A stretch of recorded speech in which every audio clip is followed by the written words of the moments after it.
Hello and welcome to another episode of the Commander's Cache, the podcast that supports our Fort Wainwright community through open conversations about challenges and solutions. I'm Colonel Cole, and today we're tackling an important topic, winter wellness.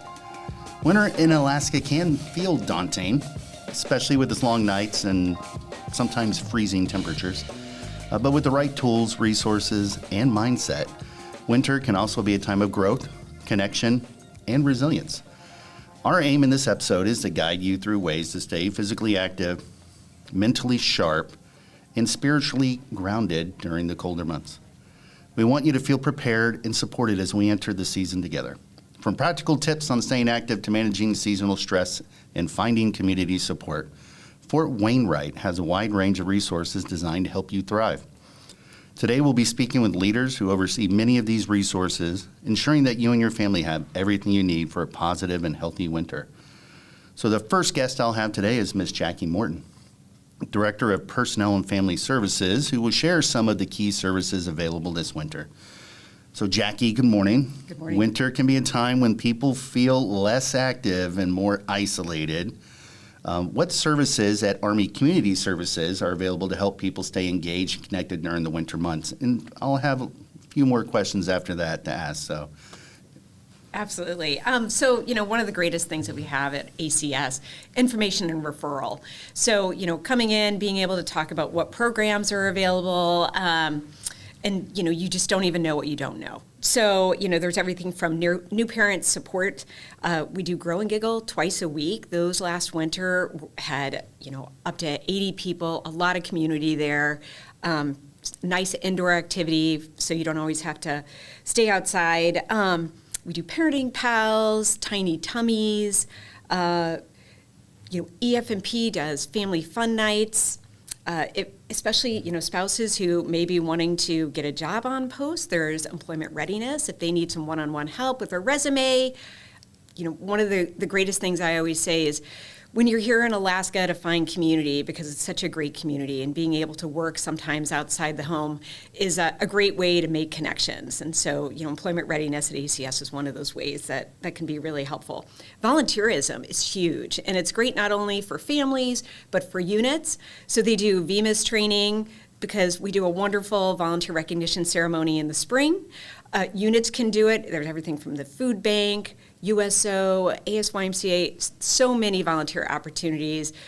Spouses can get together to do it. You can do it with your children. It's not limited to only adults. Finances. So finances can be tough in the wintertime. Our number one AER request is going to be POVs, and the winter can be really tough on that. Preparing for that, whether it's with savings, we have financial counselors that are there to help them understand how to make that work, as well as if you do get into a bind, we have AER grants and loans that they can use. So we have MFLEX as well, and each unit has one. They also have some that are available through the chaplain. So it's really those MFLEX are the Military Family Life Counselors. Yes, right? thank you. Military Family Life Counselors. Families can use them. They can see couples. They can see the soldier individually. We have some for children as well that are at the schools. So there's really an MFLEX for anybody who wants. Yeah, I got an email from the MFLAC at the elementary school my daughter went to. She's got some great programs going this year. So the MFLAC program is great here at Fort Wainwright.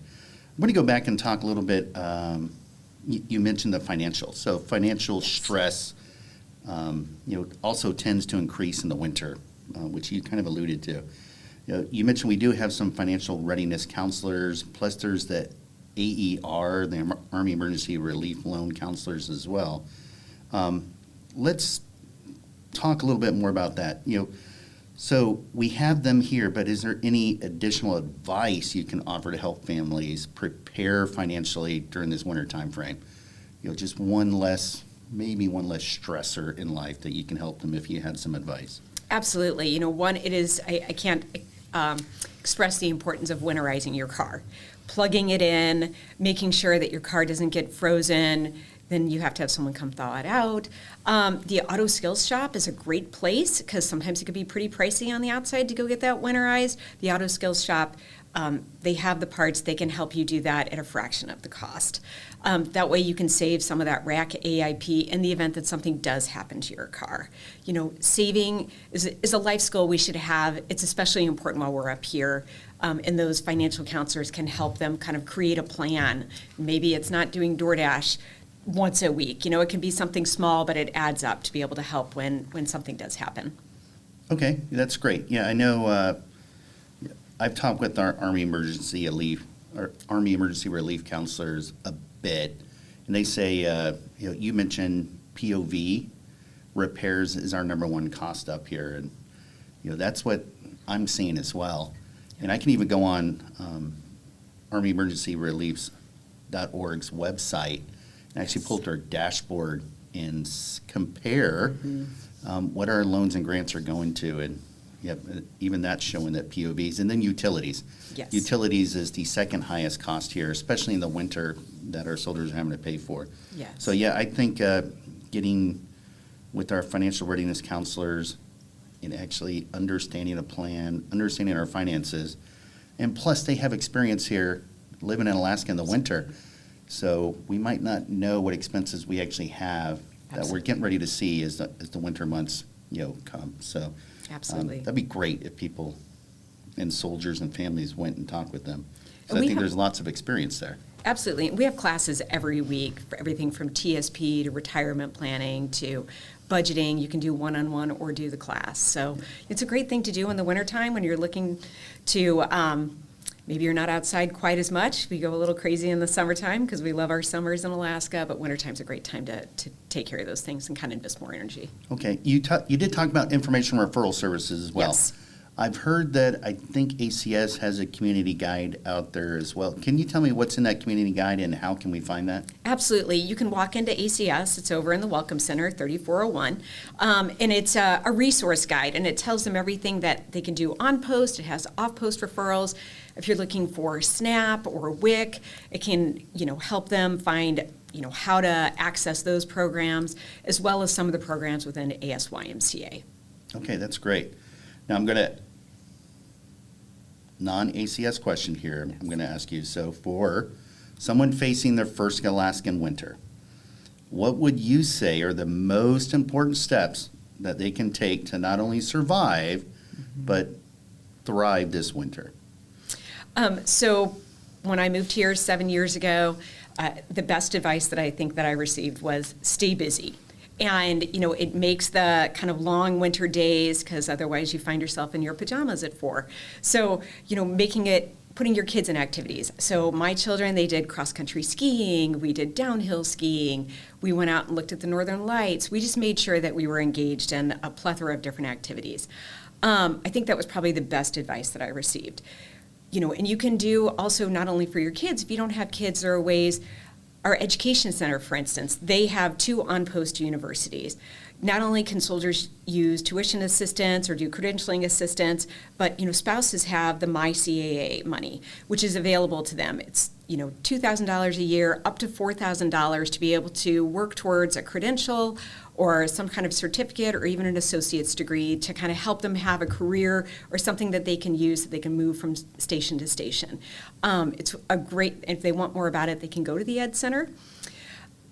They can also, the ASYMCA has other programs if people are needing sort of that financial assistance, like they have the marketplace. Sometimes people also, they get kind of, because we are far, ASYMCA right now has their Operation Ride Home. It's for E1 to E5, and it will provide, and that closes out September 20th, the application process. So people need to be able to get in their application now, but it provides them a trip home for the holidays, be able to connect them with their families. I think those are some of the big ones that I can. Yeah, so find ways to stay busy. I think that was a recommendation that I had heard as well. So whether you're staying busy by finding activities, if you've got kids, for them to do, to make sure that they stay active, volunteering that you had mentioned, or getting out and doing some outdoor activities or indoor activities that we have here on the installation or even off the installation. So I know I'm looking forward to the ski hill again this winter, and I'm really excited about the bowling alley opening back up in November timeframe, and I'm doubly excited about the indoor aquatic center opening up, hopefully in the December timeframe. So when I'm on Christmas break, I can say, I feel like skiing in the morning and maybe going to somewhere warm and going swimming in the afternoon. And I could spend a whole day of doing activities and getting out of my house with my kids and doing some fun things. So they also have, I mean, just to even, add to that, rock climbing over at Outdoor Recreation. One of the things we did our first winter here, we rented the snow machines and took the kids out. Just even on post, we did the little class. What a great resource to be able to access in the wintertime. And yeah, we're looking forward to the new Community Activities Center. And my kids love the tubing. That's probably one of their favorite things. They like the skiing, but there's something about going with all their friends to do tubing that doesn't matter how old they get, they seem to still really enjoy. Okay. Yeah, and I'm sure Outdoor Rec would have a conversation with me if I didn't mention the ice fishing equipment that they have. They're trying to get me and my family to go ice fishing this winter. So I think we're going to give it a go at least one time. I'll see if I can get a hot tent, make sure I've got a heater in there as well. I didn't catch anything this summer, so I don't know how lucky I'll be this winter if I go ice fishing. So thank you. Anything else? I think that's it. Stay busy, really keep a track of what we're posting so they can take advantage of all the programming. Outdoor Recreation has phenomenal trips, tons of equipment people can rent. And it's one of the most unique. People pay a lot of money to come up to Alaska and do some of these adventures, and that they get to be here and to take advantage of everything they can while they're here. Yeah. Well, one last thing. Museum of the North also has museum passes over at the Post Library, so it's free for families. Can swing by the library, pick up the passes, head over there on a cold winter day. Well, thank you for speaking with me today, Jackie, and we've got a couple other guests here we're going to bring up. Thanks again. So unless you've got anything else you want to add. No, I think that's it. I hope they enjoyed this winter. Okay, thank you very much. Thanks. Next, I'm speaking with Ms. Janine Moody from the Integrated Prevention Advisory Group, or otherwise known as the IPAG, who works on strategies to enhance the overall well-being of our community. So Janine, welcome. The IPAG plays an important role in prevention efforts here at Fort Wainwright. Can you explain how your work supports the well-being of our soldiers and their families, particularly during the winter? Good morning, and thank you for having me.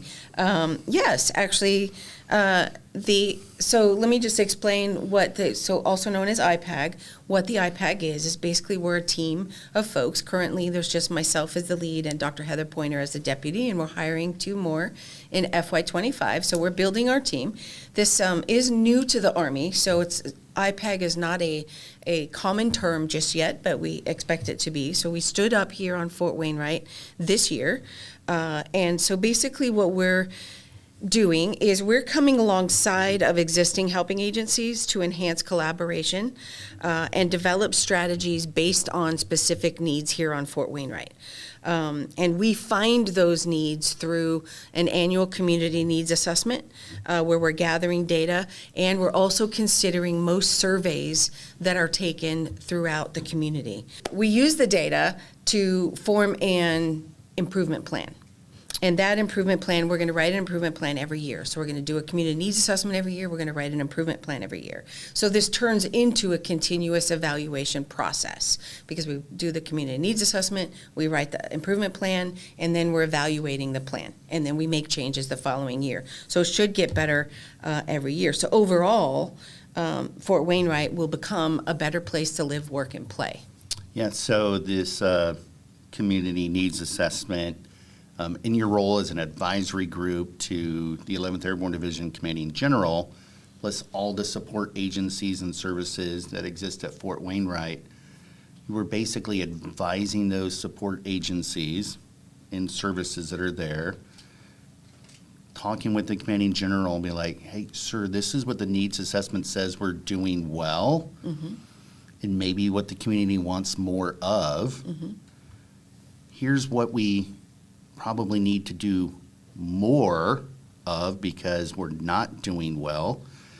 Sir, we recommend that we maybe find some resources to get after this other need that maybe we're not doing so well. We need to look at this other area here and find ways to meet the needs of the community. And so pretty much as an advisory group, that's what you're doing, right? So you listen, you do some assessments, and you provide recommendations really for make sure that the resources that the Army has provided, that we're actually giving our community members what they need and sometimes what they want, right? Because I think for mental wellness, I think you do have to meet some of an individual's wants. I don't know if I'm right with that, so not an expert. So. But I would agree with that. Agree with that. In a nutshell, I mean, that's what we're doing, because you definitely want to address all the aspects of health, right? Because you mentioned mental, but there's physical, there's spiritual, there's emotional, as well as family connections and the social aspect.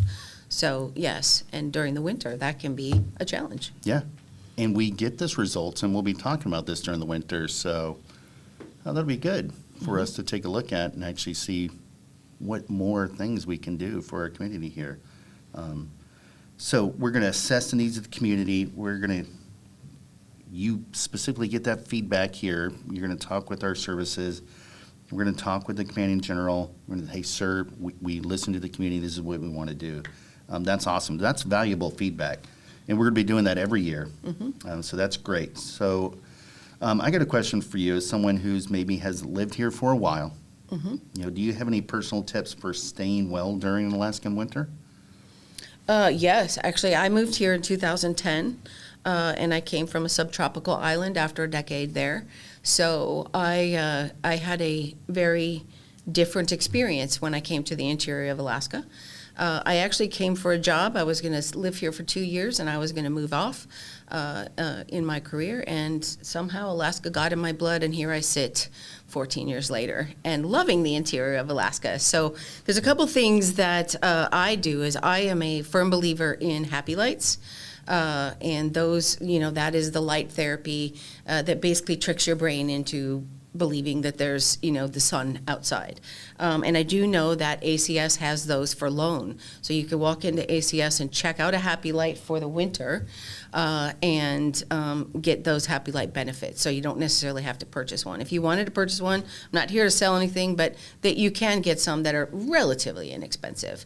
The other thing, two other things that I would mention is getting outside at least once during the daylight hours, especially on those shorter days. It doesn't matter how cold it is, bundle up and get outside during those.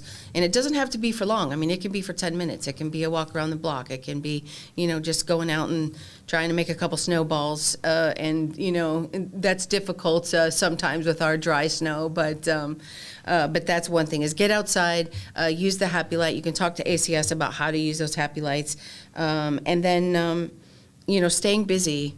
We've already talked about staying busy, but staying busy with something that's meaningful to you. So find something for you and your family that you like to do that maybe you could focus on through the winter, whether that be something, a game night or whatever it is, and then also involving other families or other folks if you're a single person, so that you can get those social connections, because the social connections are extremely important.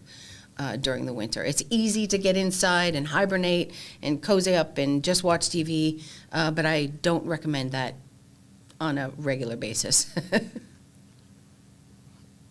I like watching TV on a regular basis. Here's why I like watching TV on a regular basis, but regular as sort of a routine. I do think that there's value in establishing a routine for your life as well. I think that can sort of help you get through the winter as well. But I agree with you. You got to have some growth activities in there. I'm not saying I watch horrible TV, but I do like watching some documentaries sometimes. Yes. And when the History Channel is a love for me, and specifically Military History Channel, and I like reading books too, specifically military history books. Yeah. But what do you think about the value of a routine in the winter? I would agree. So a routine is very, very important because it does keep us going in more positive directions. But so let me clarify the TV thing. Yeah. So I would say what I really mean is when you get off work on Friday afternoon, you basically just stay You're indoors, not watch binge TV watching for the whole weekend. for the whole Yeah. weekend, and not go out, not talk to anyone else, or kind of lock you or the family up every weekend, all weekend, again and again. That's really what I mean. But Yeah. yes, there's some great things out there that you can get a hold of, and having a routine and sometimes getting into a series or something of that nature can be something to look forward to. So that there is that to your point. Absolutely. To your point, yeah. Netflix is my best friend. You can cut that out. So, especially when they say season 2 is coming, and I'm like waiting. It's on my calendar, but season 2 is here.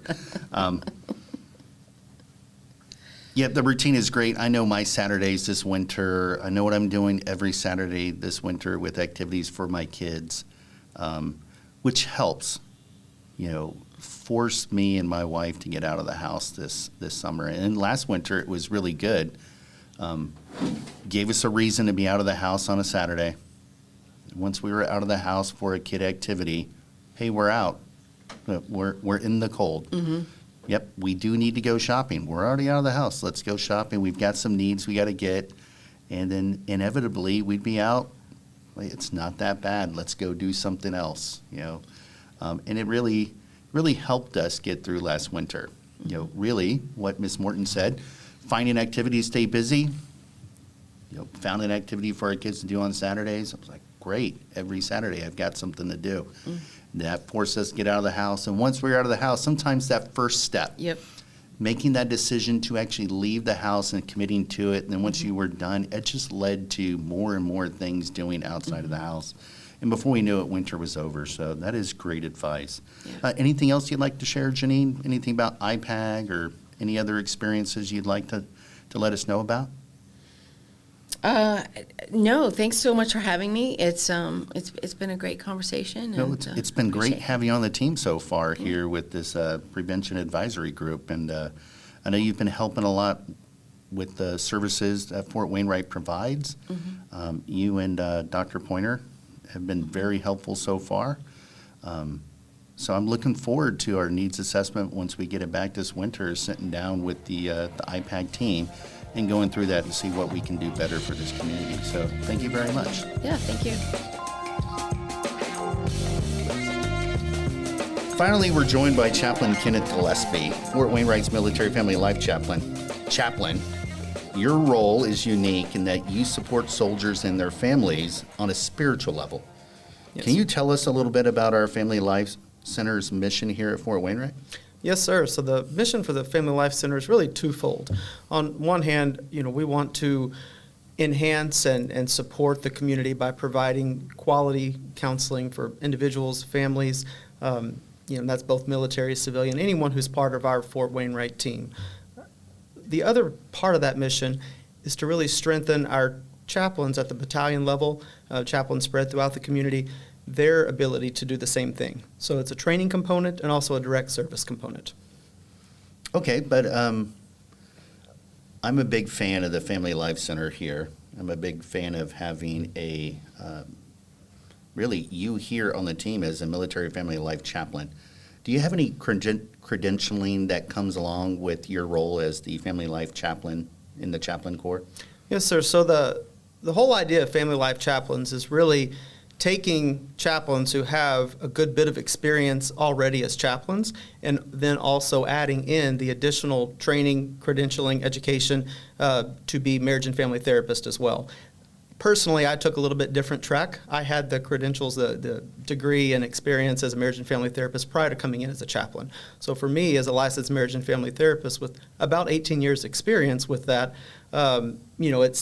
it's really taking what we already do as a chaplain in terms of engaging soldiers and families, but allowing us then to also provide clinically informed pastoral care. So it's still pastoral counseling that you're getting from the Family Life Center, but it's pastoral counseling that is benefited by the theoretical and really just kind of training component of the clinical side as well. Yeah, so you just alluded to this a little bit about the pastoral care.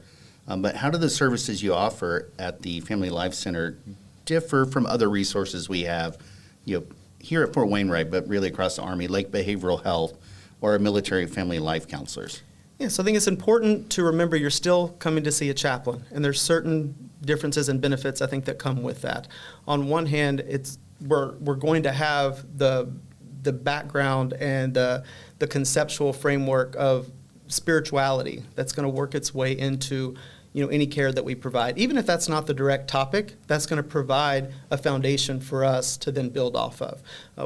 We're certainly going to be more comfortable, I think, going into the spiritual fitness component of holistic fitness, which really is the number one indicator of resilience. So it gives soldiers and family members an opportunity, I think, to engage in kind of all of those domains of fitness, but specifically the spiritual with someone that has an expertise, training, and experience in that area as well. You're also going to have the benefit of chaplain absolute confidentiality. In many ways, we're not only not mandated reporters, but because of the Army regulation definition of chaplain client kind of privilege, we're kind of prohibited reporters. So nothing that is disclosed in counseling with a chaplain is ever going to make its way to a commander or to your medical record or anything like that. Okay, good.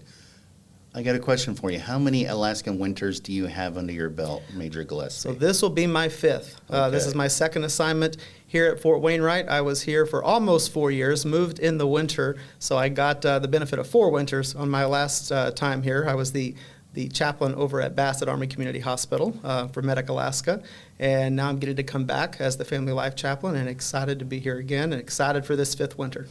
Okay, so this is your 5th winter, so you're back to Alaska.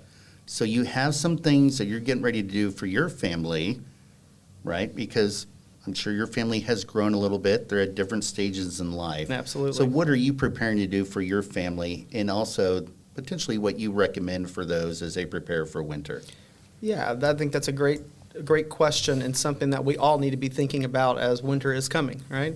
I'm going to echo what both Jackie and Janine has said, in that community is essential. Getting out and really engaging with the community, finding those activities that you can enjoy. It's an opportunity to learn new things, to get out, maybe try some things that you've never tried before. We've already talked about a lot of those things that are available to soldiers and families here, like the ski hill and the tubing and ice fishing and all of those things. That's really what my family loves to do. So I think an important component of that in terms of preparation is just making sure you've got the right gear. I'm coming from an assignment in Texas where certainly being too cold you wouldn't think would be a problem. But honestly, I think people struggle with the cold in places like that, sometimes even more than they do here, because they're not well prepared for it. We try to get by with a light jacket when we really need a heavy coat. Don't try that here. Make sure you've got the right gloves, make sure you've got the right socks, the right boots, just to get out and truly enjoy Alaska. There may be a few days in the winter where it's too cold to go out, but not many. One thing I noticed the last time I was here, my kids were still sent out to play on the playground when it was -20, right? But because they had the right gear, they still enjoyed it, and they started to look forward even to kind of the winter sports and just the opportunity to get out and just enjoy the extremeness, that is the Alaska winter. Yeah, you brought up something good that reminded me. I'm on my 2nd Command Sergeant Major here. My last Command Sergeant Major used to tell soldiers, "Are you cold? It's too cold to go outside. Go outside, do burpees. Now, drive on." Yeah, I just helped you get warm a little bit. And my current sergeant major, when he talks with soldiers about, it's really cold up here in Alaska, I don't know how I'm going to survive, or it gets dark. He has this thing which is really about perspective. Really it is how you choose to look at the winter up here in Alaska. And I think that sergeants major are very smart. That is Yes. a very good advice for the soldiers here. It is what you make of it. And what you make of it is what you can control. Does that sound about right? Sorry, I know I'm talking to a licensed therapist here, but do you have anything on that about perspective? Absolutely. I think that's one of the most important aspects of really making the most of any situation, but especially something like coming to Alaska for our first term, families. This is going to be their first winter here. we often, I think when we move to a place like this, we hear all the scary things, right? Everyone talks about how cold it is and how dark it is and how there's nothing to do. And, I experienced similar things even when I was with a unit in Germany. We would have soldiers that just didn't want to get off base. They didn't want to get integrated into the community. It was overwhelming, right? And I think that idea of perspective and what I would call maybe reframing is really important. We will find what we're looking for. And we very rarely find something we're not looking for. So I think it's important in terms of just feeling integrated and connected in the community here in Alaska to look for the right things, look for the opportunities to find enjoyment, look for the opportunities to get out and again, challenge yourself and learn something new. Specific to the darkness, thing, I hear that all the time, that Alaska's so dark in the winter.